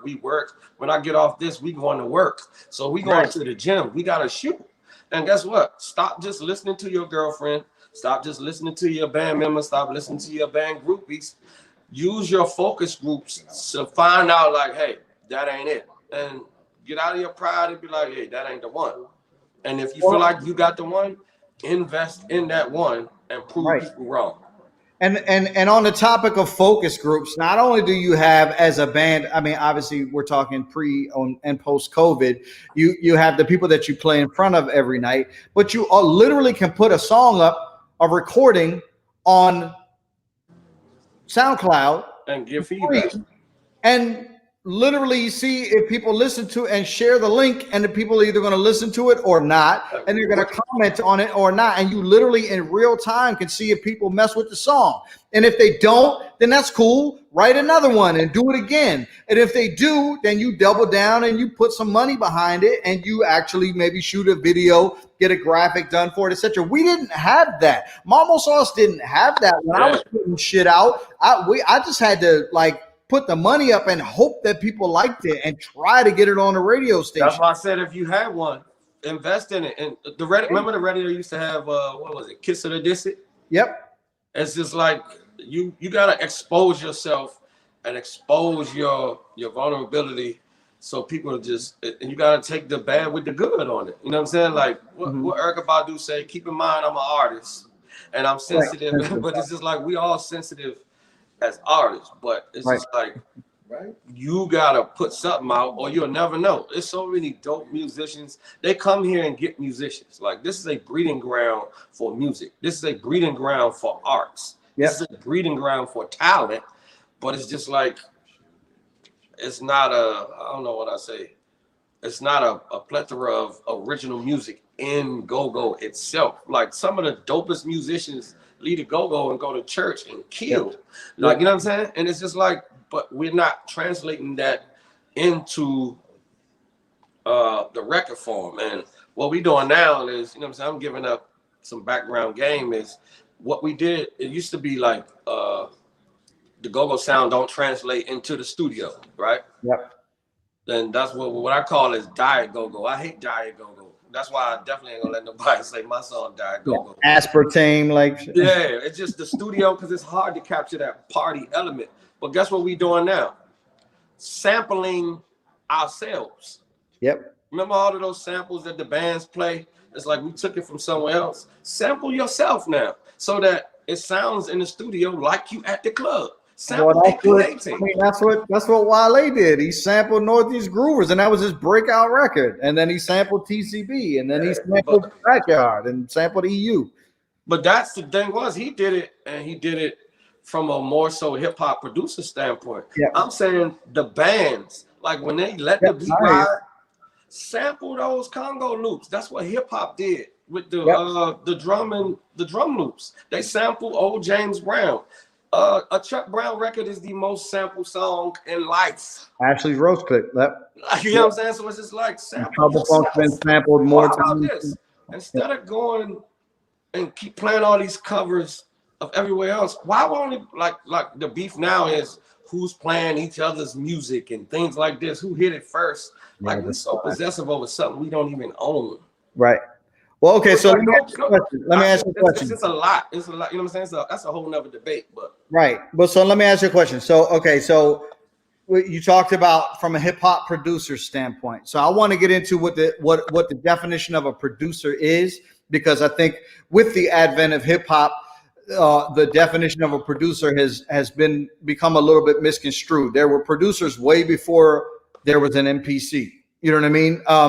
So what is a producer? What does a producer do? It depends on what vein. I just started getting like a lot more production credits. A producer, like you make the record. To me, I'm gonna use my judgment, because you know what I'm saying. I don't ever put myself in the lane of a Chucky Thompson or you know what I'm saying, people like that in the terms of producing, because they can actually play the instrument. They can do that kind of work. But there's also producers like Puff is a producer. Diddy is a producer.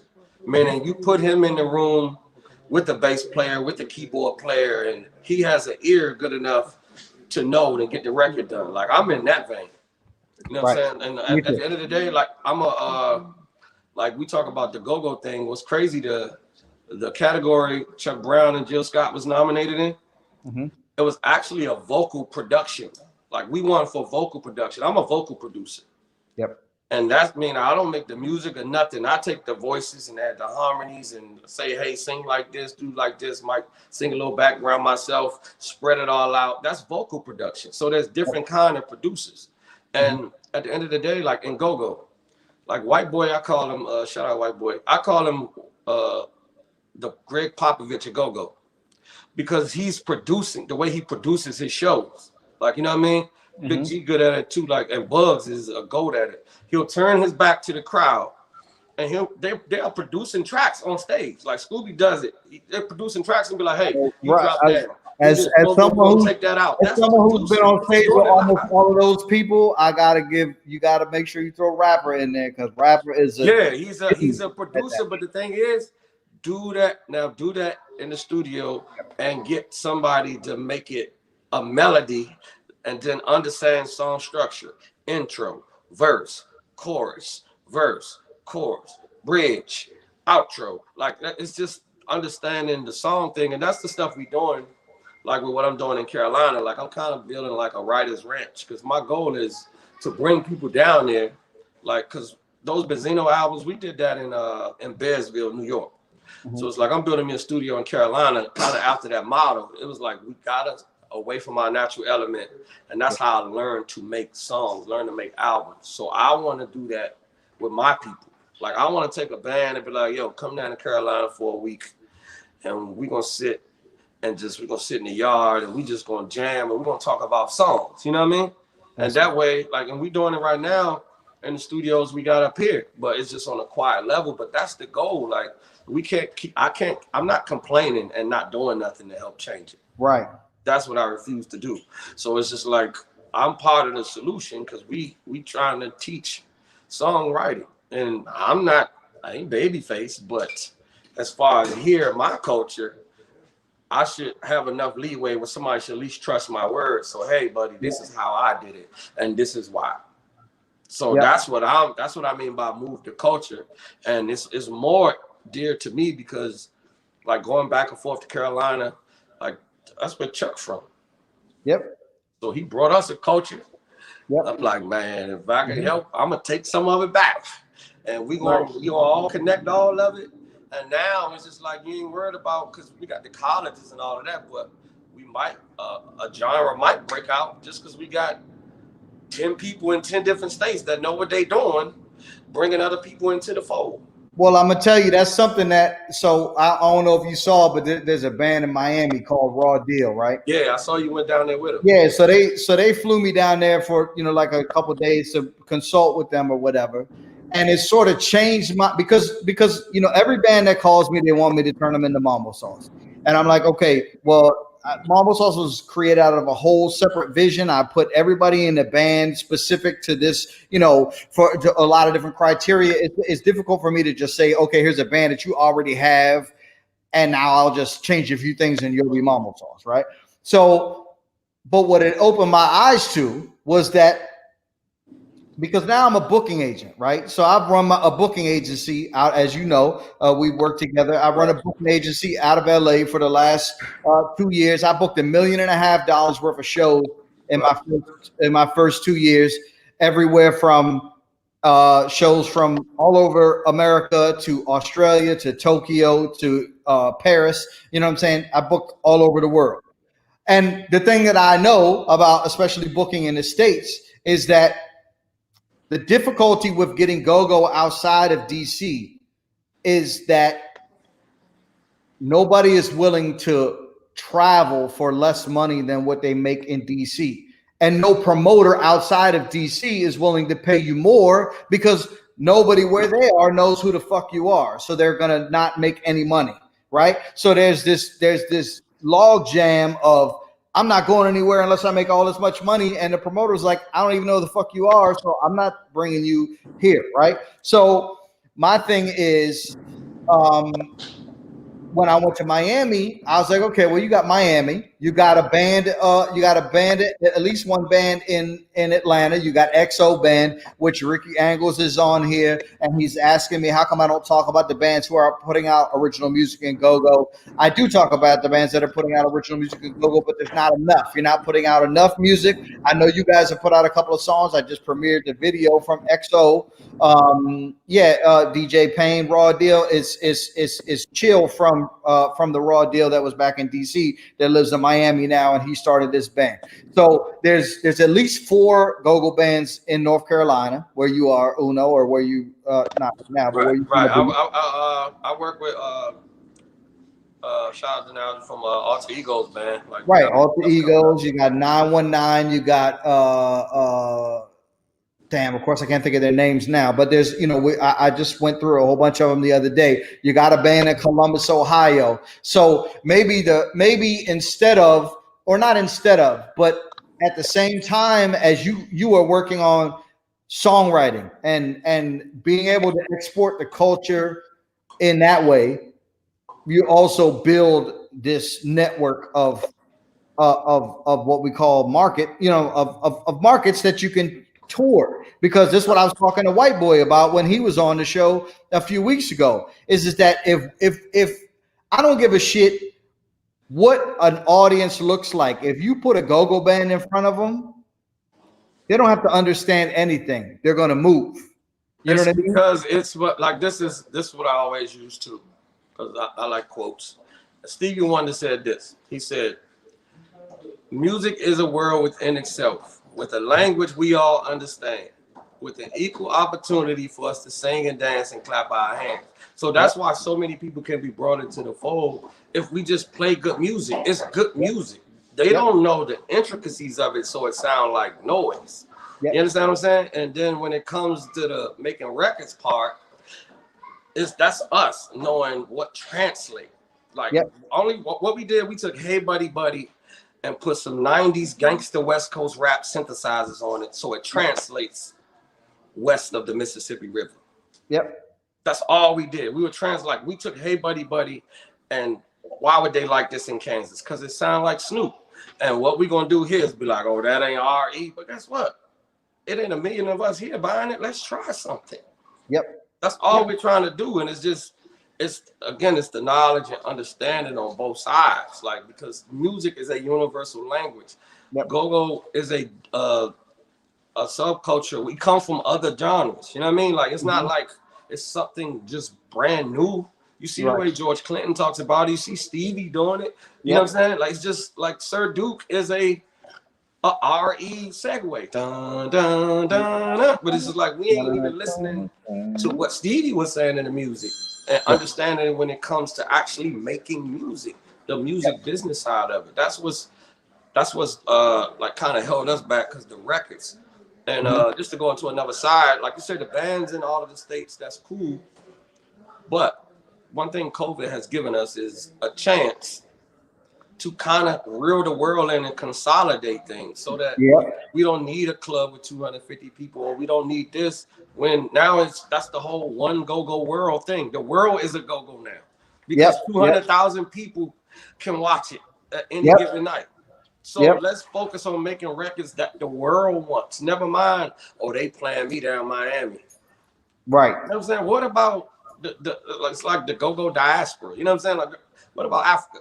What about, like, just make music that will translate through this new internet and these avenues that we have, and just make it live that way? Because if we're going to sit around and wait for them to open up a bunch of clubs that only hold 200 people, like, you're just waiting to die. You know what I'm saying? Like, that ain't, why you want that old thing back when you can look at the analytics and look at the numbers and say, yo, 1 million people saw Red Essence stream.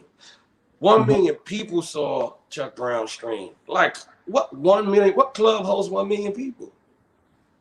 So why you want to put yourself into a box? Right.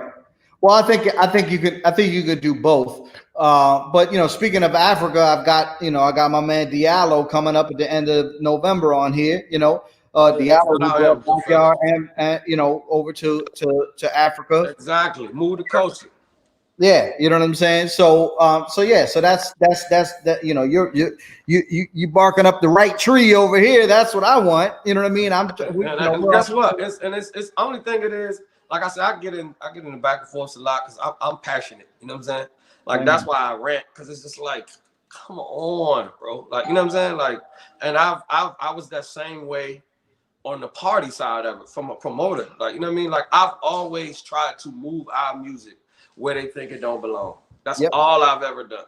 Yep. Same here. Like, and so it's just like that passion sometimes comes off the wrong way, but it's just like, if we can all stop going against each other and just stop nitpicking and just look and learn. You want to be in the business, you want to be in the music business, learn the business, learn song structure, learn melody, learn and know when it's not, know when that's not the one. Or if it's one you strong about, put something behind it. If it don't work, don't say, oh, they hating on me over there at the radio or that club or that promoter. No, maybe it just wasn't the one. We gotta learn how to call our own things ugly and just be like, man, I'm gonna have another one. Like, that's just how we deal with it. And I'm pulling in a lot of younger guys. But at the end of the day, if it ain't a group of us, it's never gonna be a respected genre. But right now, I feel like it's a wave. For some reason, every day, every week, it's new somebody's talking about go-go. You know what I'm saying? There's some kind of renaissance bubbling somewhere in somebody's heart and mind, especially. Well, I'm glad you see it too, because I wasn't sure if it was just me, like, you know, being optimistic. But yeah, it just seems like it's our time again. And now we all have our own TV show in our hand. Yep. So just make some, never mind. It's like we're arguing with probably 5,000 people when we want to reach 5 million. Yep. That's what I mean. Like, the reason I went so hard at that post is because, like, will you guys stop? You know what I'm saying? Like that go-go group. You know what I mean? It's toxic to me. Like, I watch it, I read it, but it's toxic. I created another one because why would I, as a record label, want to invest or buy something that's all the people are tearing it down just for the sake of them to pass time while they at work? What is it helping? Or just to say my band better than yours, and now we arguing about 500 and 5,000 people at a time when we trying to reach 5 million. So it's time to stand down. Let the leaders lead. Who are the leaders? Who doing the numbers? Get out Big G way, get out Rapper way, get out Scoob way. Like, let them just slow down. Like, even the bands, like, chill out. You know what I'm saying? Like, you know what? Chill out for a little bit, bands. If ain't no shows, chill out. Let the leaders lead. Let somebody get something set and in position. Because I promise you, they're going to leave the door unlocked and we all going to eat. Because right now, we got 100% of nothing. Some of us. So just like, find, like, let your leaders lead. Like, let the can, what Miles say down the farm, let the can do is do it. And we're going to be all right because somebody's watching. Stevie Wonder, like, come on, man. Like, he ain't just somehow one day, he know the culture. He understand the culture. So why are we arguing with the dude in the barbershop? If the dude that wrote Ribbon in the Sky loves it. Right, exactly. And the dude that wrote Gin and Juice loves it. You know like, you know what I mean? Like, what are we? And then that's why I said Snoop is a DJ. So now he's part of our culture. And we're like, oh, he ain't from our culture. What do you mean? Right. He paid his homage. You know what I'm saying? Like, what more do we want to do? We just want him to play the pocket for 10 minutes. Then what? Right. Well, I don't get it. And I'm never going to get it. And I'm going to fight for the side because I'm on that other side that, hey, we went against the grain, we go against the grain, and we try to make records because, again, it is the record business. It's the music business. Crank business, cool. We going to crank all we want. But that don't mean the crank going to translate to $1 million record deal. Right. So you're going to keep it real or keep it rich or find a good medium so that, hey, I ain't turning my back on my people. I'm moving what we do over here and just kind of shaving around the edges a little bit. So now they'll come to our show. And once we get them in the club live, you know we got them for good. Yeah, I think it's important to point. I think a lot of people are afraid that if Gogo becomes recognized on a larger scale, then that will change the dynamic of what happens in DC. And I think a lot of people are informed by the fact that they saw EU and Trouble Funk, you know, go on tour back in the 80s, and they came back and they weren't embraced. And my response to that is that every single band that is popular today has gone up and down and up and down and up and down in popularity over the years. And to me, I think it's totally plausible that it was just a coincidence that EU, same thing like you said, you went to New York, you didn't have a name, but now you're just building your name back up again. EU didn't have, had some tough time when they came back. Okay, but Bears, guess what? Bears still cranking. Those records are still cranking. Now he can go on tour and do whatever he wants with those same songs because he made songs. So it's just like you have to endure the rocks and stuff they're gonna throw at you in order to make some progress. You understand? Like what we talked about yesterday is, I was like, Scoob, people told Martin Luther King to sit down though somewhere. Like, you know what I'm saying? Just like the guy we look up and love so much, there were people telling him, man, what are you doing? Sit down somewhere. Right. And he chose not to because while he had a bigger dream, a bigger vision, and he saw bigger than outside of the box that he was in, thankfully. And him, and there's other people just like him. So it's like, we got to have people that's not afraid to go against the grain. But what I know is dangerous is groupthink. That's why I do my rants, because if you let something, it's like you let cancer grow long enough, it spreads. 100%. So I make sure I interject and be like, look, man, we ain't doing that. Or really, I just shine a light. That's why I do the whole stop me when I lie thing. It's just, I try to put a mirror in some of the stuff I think is BS so people can see it coming back at them. And it's just like, you know what? That don't make no sense. 100%. I just don't want to let it. And I did it right there because at the end of the day, unless Jay-Z come do a record with a band, it don't get no bigger than Snoop. So we gonna nitpick at the biggest thing, like our private jet to get out of here. Why? Because it sound like this. We had a conversation last night. It was like, yo, what's the hook? What's this? What's that? What's this? What's that? It's like we are nitpicking something that now is probably at 200,000 views in a couple weeks. Right. Well, hey, buddy, it ain't like I'm trying to make another one. That's the thing. You don't like it? If you don't like the song, then make a better one or shut up. That's what I'm saying. You know what I mean? Just so everybody knows, I put your op-ed, the link to it in the chat. I'm gonna put it also in the description for people that are watching later. But anybody that's on now that wants to get that link and read what Uno wrote about go-go purity versus maturity, it's a really good piece. So I suggest you check it out. I stamp it 100% for whatever that's worth, because I think you know, obviously we think along the same lines and a lot of respect. So okay, so you got this writers camp, or you're putting together this writers camp in North Carolina. How does, say there's a band that wants to do this, that they want to come down to North Carolina, or they just want to hire Uno, you know, to write them a song, because you know, write hit go-go songs. Like, how do they do that? My social media is Boss of the Beat. You know what I mean? You can hit me there. We can connect. I'm Kevin L. Blackmon on Facebook, and we can start I'll send you my email. We can start the business conversation on that side. Because again, you said the right word, hire. Like, meaning like, hey, I need one of them songs. Like, you gotta call me. You have to invest in yourself. You can't go say, hey, I got some clippers, but I want to open a barbershop. You gotta go buy the building. So you gotta come. If we're gonna build something, I'm gonna help you build it, but I'm like a contractor, so it costs. But I don't discuss those numbers like up front. But all they gotta do is hit me, because that's what I'm about. When I say move the culture, yeah, I'm moving the culture, but U-Haul ain't free. Right? No, absolutely. Just call me. Like, just call me. Tell me what you're about. And this projects we working on. And like I said, what we doing with the writers camp, it's gonna be a whole website for that. You know what I'm saying? Once we get that completely up, and it's just like, you'll be able to enroll and pay your fee and just come down, and we do the seminars. It ain't like I'm just gonna be sitting there doing this. I'm calling in some of my respected guys, because I gotta pay them. You know what I mean? Right. Like, I ain't the end all be all of this, but I just happen to have some success in it, so I would rather share it. And again, it's investing in yourself.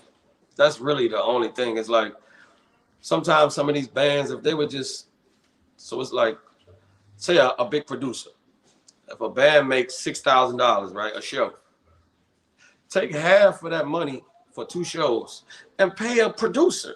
But that's the thing, nobody want to step outside they camp or all of that, and that ain't how it work. That's what I wanted to talk about with the producer thing that I didn't sort of get to. A lot of people in bands think that they're a producer. Speak to the importance of why it's important to have somebody outside of the band be the producer. I can't completely tell you why it's important. It's just like, it's your resume. You know what I'm saying? Like, your motives, your jobs, your credit. Like, just look at people's resume. If you're a producer, you're a keyboard player in the band, you're a bass player, what has your songs done to enhance the sound of that band? Versus what has someone else's song done to enhance the sound of that band? For example, I mean, not to put nobody on the spot, but like the song "It's All Right" that we won the Whammy for Chuck Brown band, that was produced by a guy that's in Rare Essence. You know what I mean? So it's just like, Chuck Brown band are able to step out of themselves. Chuck Brown stepped outside of himself. Like, what do I look like ego-wise, thinking I can write for somebody so legendary? But he let me, because why? He was selfless, and it worked. So these bands have to out of themselves. And if you want to be in the music business, do what the music business does. Mint Condition don't be like, oh, we're gonna do all our own. I don't want that song from Babyface. That makes no sense. Go get you a hit record. Find one. Right. I like to say a lot. Whitney Houston never wrote a song in her life, but she's still Whitney Houston.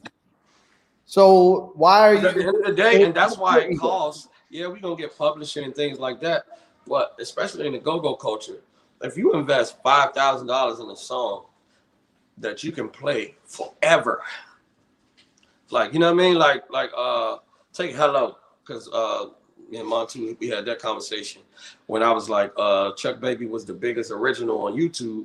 He was like, Hello was. I was like, Hello is not original. But to use Hello for example, when that joint got to rocking, backyard price could go through the roof. Yep. When 3 in the morning, once you get a hit record, it becomes an auction. Oh, trust me, when miracles hit, marble sauce price tripled. So it's a fraction of the investment for what you're gonna make in the long term of it. Because think about like what we just say, the butt is still a hit record today. Yep. So it's like We used to suppose you perform paid right here out here $10,000 in for LA. it 30 years ago. Right. Like you know what I'm saying? Like why so invest in yourself. Call a producer and be like, look, bro, or tell your band. The thing was, that's the other thing with GoGo, is so many hired guns. You know what I mean? It's just like you can't get 13 people to be like, man, I don't want no money tonight or these next 2 shows. Yeah. Because the band because I'd rather make more later. That's a hard sell in our culture. Yep. Yeah. Well, that's why somebody just posted this today, and because a question I ask a lot on here is, do you need a band to be go-go? And somebody posted a version of the same question in a go-go group, and my answer is no. I don't think you need to have a band to be go-go. I think that if you're performing live, it's better to have a band. What's that? We discussed it with Flex and DJ Cool Records. You need records. Yep. Stinky Dink. Like Tony Blood, Fat Rodney, they are the go-go community. Like ain't no taking that out of the, you know what I'm saying? They are our culture. Right. So again, people it's a better process. It's a better process for me to say I'm a vocalist, I'm a singer, or I'm a rapper, and I love go-go, and I want to do so. I'm gonna go to Uno, and I'm gonna ask Uno to write me a song or co-write a song with Uno, and then I'm gonna keep making songs that have go-go beats on them, which there are loop packs that you can buy with go-go beats. My man Chiefy from XO Band or from used to be from Huckabucks down in Atlanta has a beat pack. Kid Capri has a beat pack that you can buy that's go-go loops. You make go-go songs. You don't need to convince 13, 14 people to go in the studio and give up their money or be on the same page or any of that. You make the songs first as an artist, and then when you get a hit, then you just come back and hire the musicians. Exactly. You make this. That's the point I'm saying. Make the song first. Yep. It's the song first. Like that's like at the end of the day, it's called the music business. It's called go-go music. Make the music. Like don't think just because you're a cranking Congo player or you're cranking this, cranking that, what the song sound like. Like who cares about the music? And then again, a lot of times as a promoter, it done been nice where I have a packed club and somebody come in the door and be like, who this playing again? So they don't even know who's in the band. So if you get a cranking song, you can switch your musicians around. It's the song that's selling. Yep. That's why somebody like rapper can go and turn anybody's stage up. He has his catalog as far as go-go's. But when it comes to selling records, it's different. You know what I mean? Like the songs wasn't there. Same with some of our other people around here. It's just you become the person, but does the song translate? And it does inside of our culture. Does it translate outside? For sure. So what are you working on now that you want to let people know about? Now we've been locked in. We're working on this DMV All-Star record. It's like We Are the World for COVID for us. You know what I mean? Black Lives Matter for 2020. It's like 20 of us on it. Right? It's vocalists. We got some rappers. It's I ain't gonna name drop who on it, but it's really a gospel song. You know what I mean? It's a record I did in my mother's yard while I was building my studio, and then I wrote some of it at my cousin's gravesite, and just I think that's gonna be one that kind of shows our unity, because the goal is for other people to come. I want people to steal this song and do Better Days New York, Better Days Atlanta, Better Days Philly, and it's gonna be a real big thing. But the people we pulling together, if y'all want to be a part of it, y'all watching this, you ain't on the song, you can just be in the choir. Like the choir is an infinite amount of people. We trying to literally pull everybody out for the video and just show the stories. You know what I mean? That's the main thing I'm working on. I got an album coming out called Movement Music. Got my Different Cloth album, but we focus on Better Days and building one go-go world, because I need a Different Cloth t-shirt, because I do a show every week and I'm like starting to wear the same T-shirts over and over again, and I can't. Yeah, I'm gonna get you one. The thing was, I stopped printing them because like I don't have no clothing line. Like the shirts I had with the fist and this, it's not a clothing line. These were my campaigns. Like I sold my shirts to pay for my albums. You know what I'm saying? Like that's just I don't have a clothing line. I would never disrespect Madness, the museum, all days. Those are clothing lines. I would never disrespect me and say I'm in that lane. But anything I'm pushing, I put it on my body. And